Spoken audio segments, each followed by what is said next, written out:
अस्सलामुअलैकुम। तो आज की जो वीडियो थी वो आज की जो हमारी वीडियो है वो है किलोवाट केवीए और केवीआर के बारे में है। ठीक है, तो किलोवाट जो है वो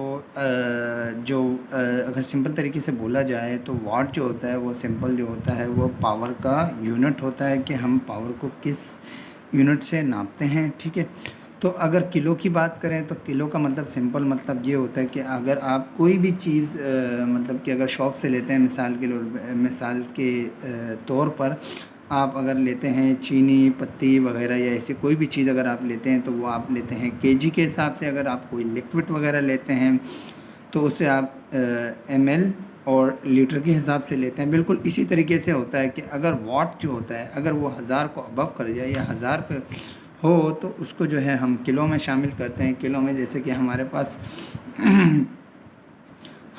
जो राशन वाले होते हैं वो जब किसी चीज़ को तोलते हैं तो अगर हमें ग्राम में चाहिए होती है तो वो ग्राम में तोलने की कोशिश करते हैं, किलो में चाहिए तो किलो में तोलने की कोशिश करते हैं। तो सेम इसका भी यही मकसद होता है। ठीक है, अब जो किलोवाट होता है ये हमारी पावर होती है। ठीक है ये हमारी पावर होती है। ठीक है, और ये केवीए है। हमारे पास जो पावरें यूज़ होती हैं सिंपल तरीके से तो वो हमारे पास 3 टाइप की जो पावरें होती हैं वो हमारे पास यूज़ होती हैं। ठीक है, अब 3 पावरों में अगर देखा जाए तो kilowatt, K for kilo, W for watt, KVA, K for kilo, V for voltage, A for ampere. ठीक है, जैसे कि मैंने यहाँ लिखा हुआ है केवीएआर तो किलो वोल्टेज एम्पेयर रिएक्टिव। ठीक है, अब रिएक्टिव क्या है कि जो हमारी जो पावर है जो ज़ाया हो रही है उसको कहते हैं रिएक्टिव। ठीक है, तो ये 3 पावरें जो हैं ये हमारे पास यूज़ होती हैं। अब इन 3 पावरों को हम लोग क्या कहते हैं। ठीक है, अब कहने की बात आए जो किलोवाट जो है ये हमारी एक्टिव पावर भी कहते हैं और इसको रियल पावर भी कहते हैं, क्योंकि कोई भी हमें अगर लोड नापना होता है तो हम इसे जो है किलोवाट में ही मेजर करते हैं। ठीक है, कि हमारा जो किलोवाट है वो कितना यूज़ हो रहा है। अच्छा, तो अब बात करते हैं केवीए की। तो केवीए जो है ये हमारी अपीरियंट पावर होती है। ठीक है, उसके बाद जो है रिएक्टिव पावर की बात करें तो रिएक्टिव पावर जो है केवीएआर ये हमारी रिएक्टिव पावर होती है। बिल्कुल इसी तरीके से हमारे पास जो लोड होता है वो भी हमारे पास 3 टाइप का होता है। जैसे कि मैंने आपको कहा कि लोड भी हमारे पास 3 टाइप का होता है। एक लोड होता है हमारे पास इंडक्टिव लोड होता है और दूसरा जो होता है वो हमारे पास रेजिस्टिव लोड होता है और जो तीसरा लोड होता है वो हमारे पास होता है कैपेसिटिव लोड। ठीक है, अब इंडक्टिव लोड में हमारे क्या क्या चीज़ें इस्तेमाल होती हैं। इंडक्टिव लोड में हमारी मोटर होती हैं एंड कॉइल्स वगैरह होती हैं। रेजिस्टिव लोड में जो है हमारी आयरन होती है, हीटर्स होते हैं और लैंप होते हैं जिसके अंदर हमारे हीटर यूज़ होते हैं। कैपेसिटिव लोड में क्या होता है कि हमारे जहाँ कैपेसिटर यूज़ होते हैं। ठीक है, अब आगे चलते हैं। अच्छा, तो अब आगे अगर हम बात करें तो किलोवाट क्या होता है। किलोवाट वो होता है कि जिसमें हमारी मिसाल के तौर पर हम कोई भी चीज़ यूज़ करते हैं तो उसमें हमारी कितनी एनर्जी खर्च होती है तो उसको हम किलोवाट कहते हैं। जैसे कि हमारी बिलिंग वगैरह भी आती है तो वो भी कितने पर आवर्स कितने किलोवाट हमने यूज़ किए हैं और यूज़ करने के बाद जो है हमारे कितने किलोवाट आवर्स मतलब 1 घंटे में हमने कितने किलोवाट कितनी एनर्जी यूज़ की है तो उसको कहते हैं किलोवाट। ठीक है, क्योंकि हमारी बिलिंग भी इसके हिसाब से आती है। ठीक है, अब बात करते हैं केवीएआर। केवीएआर जो है, अच्छा तो केवीएआर जो है कि हमारी कितनी बिजली जो है वो ज़ाया हुई है। ठीक है, तो उसको बोलते हैं केवीएआर। अब ये भी कंफर्म कर देता हूँ कि हमारी जो केवीएआर है वो किस तरीके से ज़ाया होती है। और केवीए ये है हमारी अपीरियंट पावर। ठीक है, ये है हमारी अपीरियंट पावर है। अब ये होता ये है कि इन दोनों को किलोवाट और केवीआर को जब हम आपस में मिलाते हैं तो जो हमारा बनता है वो केवीए बनता है।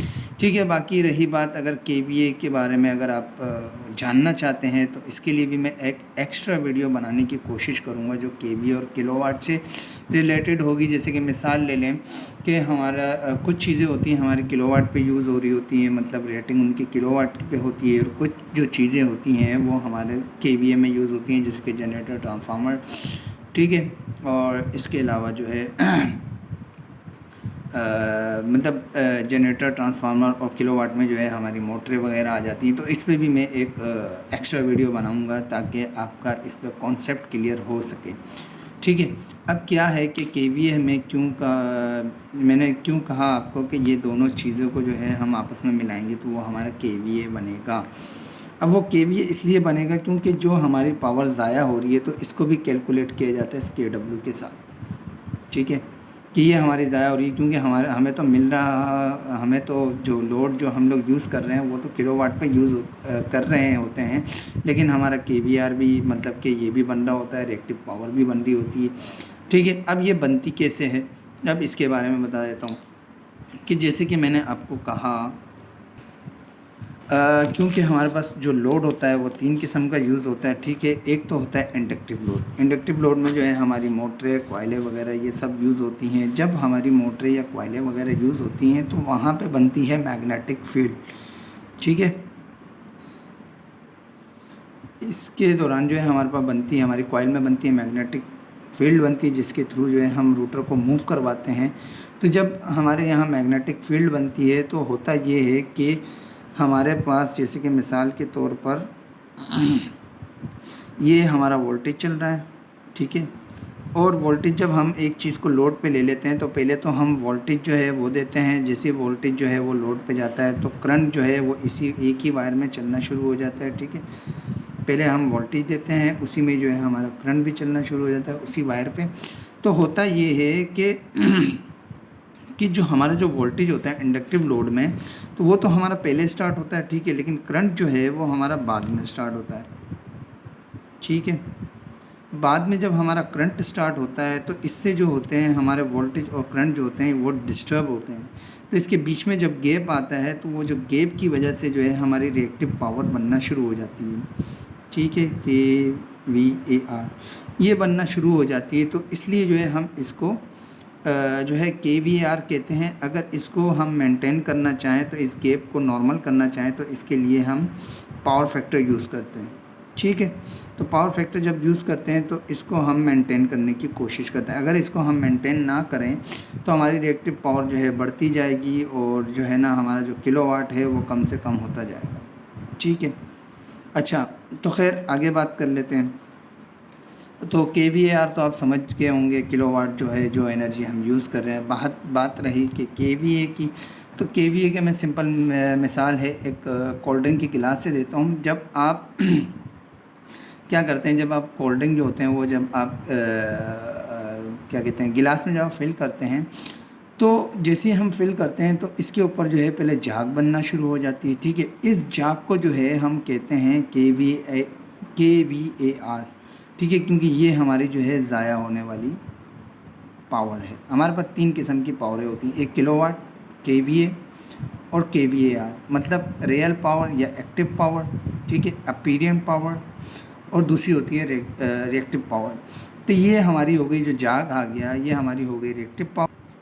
अब उसके बाद जो है ये जो हमारी कोल्ड ड्रिंक भरी हुई है, ठीक है, ये यहाँ से लेकर यहाँ तक जो हमारी रियल कोल्ड ड्रिंक है और जाग को हटा के तो ये हमारी आ गई KW, ठीक है, ये हमारी आ गई रियल पावर, ये हमारी आ गई रिएक्टिव पावर। अब जब इस टोटल को हम करते हैं रिएक्टिव पावर प्लस जो है रियल पावर को जब हम आपस में मिलाते हैं तो ये हमारा बन जाता है KVA, अपीरियंट पावर, मतलब टोटल को मिला के जो हमारा बन रहा है वो बन रहा है KVA। अच्छा, तो अब आगे बात करें, जैसे मिसाल है हमारे पास एक इंजन है, ठीक है, वो है मिसाल के तौर पर 500 किलोवाट का, ठीक है, और हमारे पास जो लोड है जो हमारी इंडस्ट्री में चल रहा है वो है हमारे पास 400 किलोवाट का, ठीक है। अब अगर वो 400 किलोवाट का है, मिसाल के तौर पर हमारे पास पावर फैक्टर चल रहा है 0.8 या 0.9, ठीक है, तो इसका मतलब है कि हम इजीली ये 500, ये जो 400 किलोवाट का लोड है ये हम इजीली जो है अपने जनरेटर पे ले सकते हैं। अब मिसाल के तौर पर अगर हमारे पास पावर फैक्टर चल रहा है 0.5 या 0.4 चल रहा है तो इसका मतलब है कि हम इजीली इस लोड को नहीं उठा सकते हैं। क्यों? क्योंकि मिसाल के तौर पर कि हमारे पास जो रिएक्टिव है KVAR, ठीक है, जो हमारी ज़ाया होने वाली पावर है वो हमारे पास मिसाल के तौर पर जो है वो हमारे पास 60% यूज़ हो रही है, और हमारे पास जो रियल पावर है, ठीक है, वो हमारे पास यूज़ हो रही है 40%, ठीक है। जब इतना हमारा ज़ाया हो रहा है तो हम ये 500 किलोवाट का लोड नहीं उठा सकेंगे, ठीक है, सॉरी ये 400 किलोवाट का लोड नहीं उठा सकते हैं, ठीक है। तो इसको उठाने के लिए जो है हमें तो सबसे पहले पावर फैक्टर को मेंटेन करना पड़ेगा। अगर मेंटेन नहीं कर पाएंगे तो ये जो 400 किलोवाट का लोड है ये हमारे 550 किलोवाट पे भी चला जाएगा। इसका मतलब है कि हम उतनी उसको रियल पावर नहीं दे पा रहे हैं कि जितनी इसको देनी चाहिए, और मज़ीद हमारे पास जो है एक्स्ट्रा भी बच सके, ताकि अगर कोई टॉर्क लोड आ भी जाए तो उसको भी हम कंट्रोल करवा सकें।